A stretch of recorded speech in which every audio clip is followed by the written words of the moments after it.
Welcome back to Radically Rational Radio. In this episode, we're going to talk about misinformation. We're going to talk about how difficult it is to even find good information.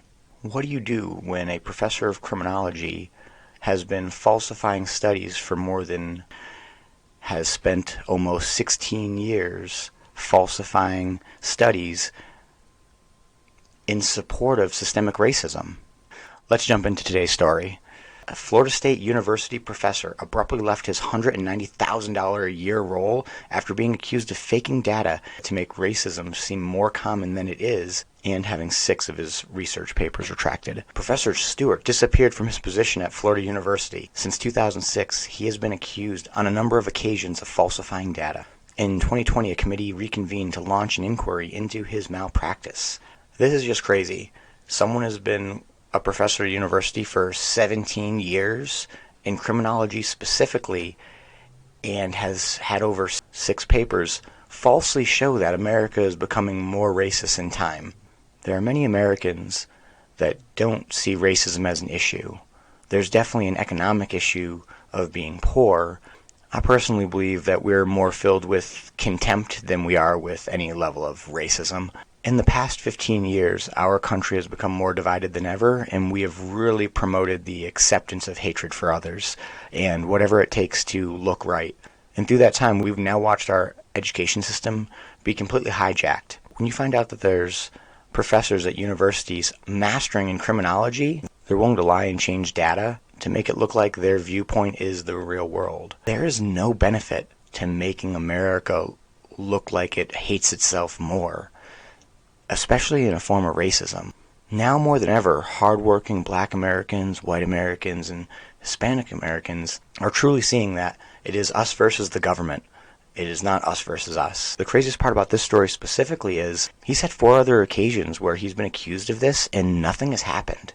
At least a portion of you are probably thinking, this is just racism. A bunch of white people are trying to kick out a professor for showing everyone the truth. Do I believe it's possible that this professor does believe that, as he characterized it, lynch him? Yeah, of course. There's a lot of shitty people. Humans can be crappy people regardless of race or religion or creed. The reason that I find it hard to believe is because since last month, the professor has been absent, perhaps making the end of his 16-year career at the school and a years-long investigation into his academic malpractice. This was reported by the Florida Standard. Stewart co-authored a study that claimed to demonstrate that as Black and Hispanic populations grew, the public increasingly demanded longer sentences for Black and Hispanic criminals. This is insane. I've been white my entire life. The bulk of my friends has been white. Never once has anyone I've ever met, seen, or heard specifically demanded for longer sentences for Black and Hispanic criminals. I'd say in the last 15 years, most people have agreed that it's hurting the community, and if anything, we should reform our criminal justice system. So for Stewart to specifically claim that the publicly is increasingly demanding these sentences and falsifying the data to prove his point, it's pretty disgusting. It's insulting to his people. Now, the study was originally intended to test whether the public held prejudiced views towards minority groups and whether that affected sentencing. Stewart was eventually called out by a peer, Justin Pickett, another criminologist at the University of Albany, with whom he had co-authored this paper. And this is where it gets really dirty. These aren't his sole papers.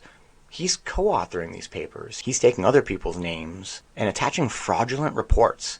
Not only is he lying to push his agenda, he is also willing to take other people and use them to verify his science. It is one thing to outright lie to you. It is another to get 4 people and have them all agree with my lie. The first obvious problem is Pickett is white. So we have a Black person saying that America is getting worse for minorities. And then we have a white person saying, hey, this paper isn't accurate. Many things were changed. I can't have my name associated with fraudulent work. Due to just this simple fact, there will be a large swath of people that will just not believe any of this story because we've become a people who only seek the stories and narrative that verify our truth, and we label everything else as misinformation or lies if it would challenge our reality. Pickett wrote an article specifically why he asked to retract the paper in 2011. My co-authors and I were informed about the data irregulations in Johnson, Stewart, Pickett, and Gert's 2011, and in my co-authors other articles subsequently,